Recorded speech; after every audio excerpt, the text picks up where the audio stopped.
The God of Destruction Champa arc, the first non-movie adaptation arc in Dragon Ball Super where we got new content, is in the books, and it was met with a lot of criticism from a lot of fans, but that's not what this video is about.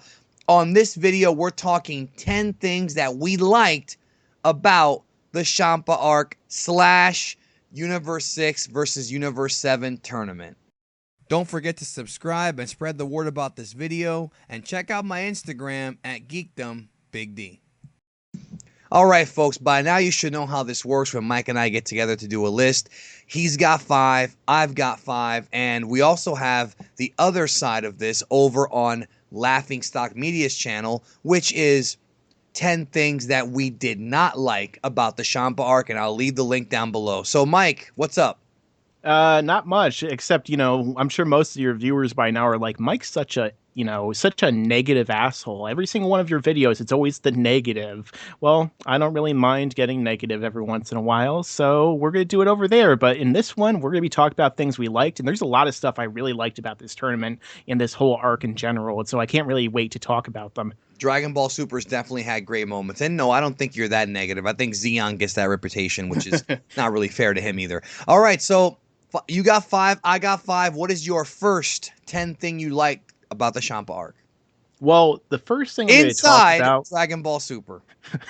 inside Super's Champa arc, I really liked Magetta. I really liked Magetta a lot. I really thought he was pretty awesome. I loved the fight between him and Vegeta. The dude was a badass. The only thing, I still kind of feel like at the end of their fight, maybe Vegeta might have had to go blue just to knock him out because he did insult him, which ended up leading to him falling down. Even in the manga, he insulted him and then he fell in that hole in the ring. But he was awesome. The lava, the hard skin, it was just really cool. So he's definitely one of my favorite characters they've introduced since Dragon Ball has returned. I mean, it definitely hit me when he was crying when he lost. I felt so bad for that big guy. Yeah, I Yeah. love that character. I really hope they don't forget about him. Yeah, I know. So my number 5 is I really liked Jaco's involvement in the arc. Okay, we saw Jaco come back in Resurrection F the movie and in the arc. We obviously saw him debut in the Jaco manga, which a lot of the casual Dragon Ball fans and even the semi-hardcores had no idea existed, but it does. And we really saw him early on. Him and Bulma went to Zuno's. Then later on in the arc, he was involved in revealing Frost's secret when he poison darted Goku. Jaco was very, very funny in everything he was in. Very likable. And I like the fact that he actually did more than just spectate. He actually was there to provide some comedy. Maybe not as much as I had hoped for, but I thought he did a fine job. And we're supposed to get more Jaco too in Super, so I'm excited that Toriyama's incorporating him. What is your next one? I really like Jaco too, and I really like that they actually utilized his eyes, which they had built up in the previous arc. That's some good writing there. My next one is going to be Universe 6's fighters' abilities. I really like that Universe 6 wasn't just a bunch of big, strong guys who just power up and punch you in the face. Well, for the most part. I liked that they all just used these own kind of techniques that they would have. Frost had his kind of needle that would poison you, or it would paralyze you. And then, Hit had his Toki Tobashi and his improvements. Magetta had his lava and his hard skin, and Botamo had his, I don't know, invulnerability. So basically, I really liked all of those abilities, and it really was a nice change of pace for Dragon Ball where people aren't just punching each other in the face really hard. It's more than that. Agreed. I agree with everything you just said. I have nothing to really counter that. My next one is I like the character of Hit himself. We were kind of wondering which one of these Universe 6 guys is going to be the coolest one. And without question, Hit is the guy because he came in there, ball of fire. He showed abilities we had never seen before. He was this calm, kind of stoic enforcer. And as we've learned from pro wrestling and from movies, enforcers always get over. He went in there, was totally on above everybody's level. He's probably the strongest character in Dragon Ball Super, not including the gods and Whis and Vados. He's right up there. And I just like the fact that even though I don't necessarily understand his motivations changing later on in the arc, I just liked everything about him, his look, the way he fought, the time skip technique. I did enjoy Hit the most of those guys. Absolutely. And I thought it's funny because I thought when they first introduced him, it was going to be a subversion of our ideas because they made him seem so awesome and badass from the start of the tournament. So I thought that he might end up being a wimp and someone else was going to be the top guy of the tournament from Universe 6. But it ended up being that they actually fulfilled that idea and he was pretty awesome. All right, what's your next one?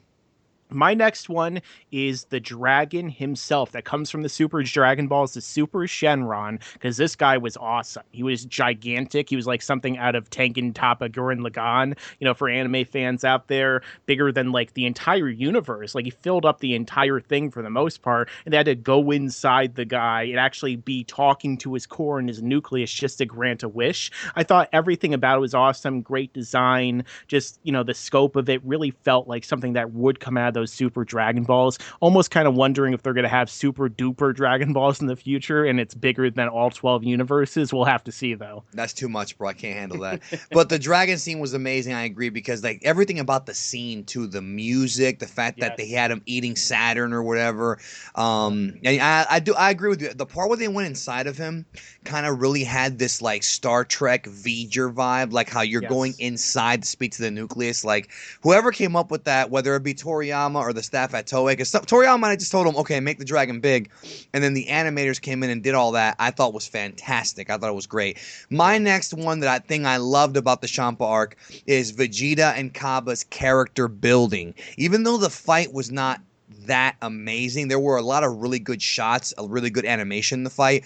The entire sequence where Vegeta was like, showing him how to become a Super Saiyan, and then showing SS Blue and saying this is a level above, and then when he punched him in the stomach and he's like, remember this pain, like, and then Cabba was like, oh, I want you to be my master. He's like, don't call me master. Like that entire development of a relationship between Vegeta and Cabba, which I do hope that we see more of. We need to see more of this in Dragon Ball. And the way Vegeta acted, to where Vegeta, who has always been a badass and always been kind of his own self, showed, and this is such great writing, I think, he showed a lot of empathy for Cabba because Cabba is one of his own kind and there's not many of them left, so he kind of gave him a break but also wants him to do better. He secretly wants Cabba to be, surpass me. Like that.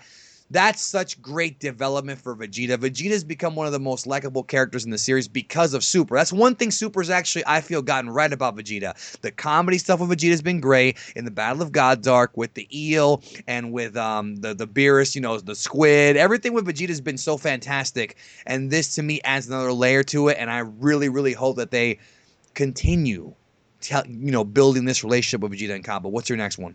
Absolutely. I really love that whole dynamic between the two. But my second one, or just the next one I would be talking about, is something I was definitely very, very happy about.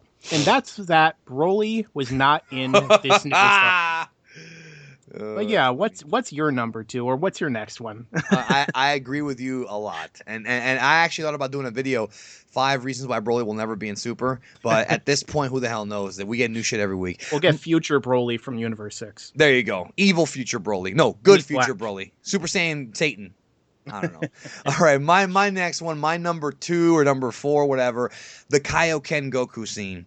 I'm really looking forward to seeing what Shenmue does with it, and I'm going to be honest, I don't know if he's going to be able to top on Nozawa on this scene, because this was the one scene in Dragon Ball Super that felt the most like Dragon Ball Z. Goku powers up, he's like, I have a trump card, and then he just goes, Kaioken. Bam! Just incredible. The aura, the power, the reactions around it. Vegeta's flashback to the fight on Earth where he used the Kaioken then. It was such a well-made scene. You could tell the animators, you could tell that the voice cast, they knew this was going to be a special scene.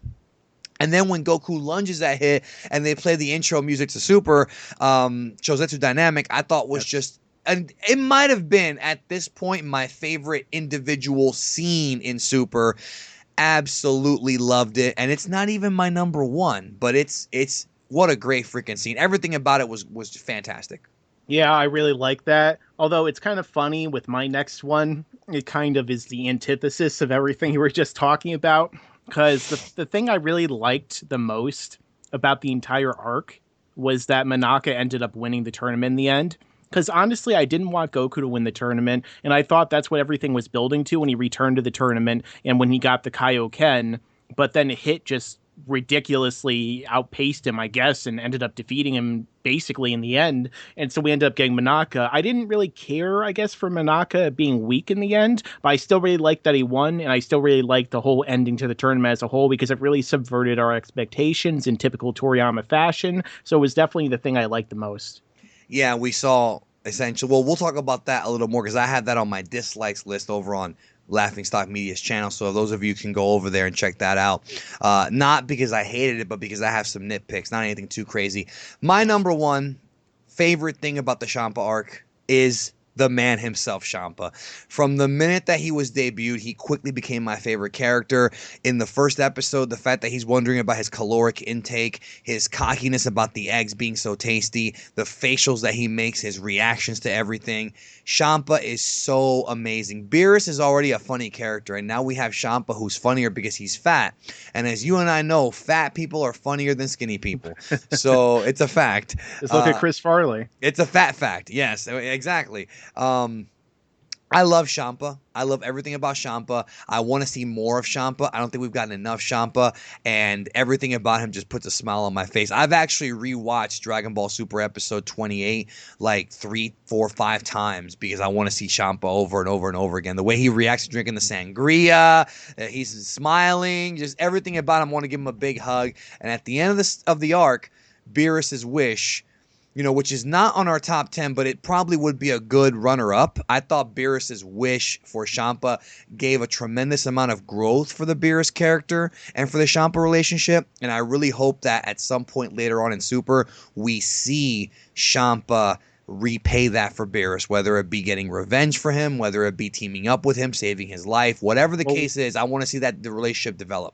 Well, we don't want to see Champa grow too much more because he'll get diabetes at this rate, and they'll have to take his foot. Can gods get diabetes? That's the question. Let us know down below. They'll get godly diabetes, I guess.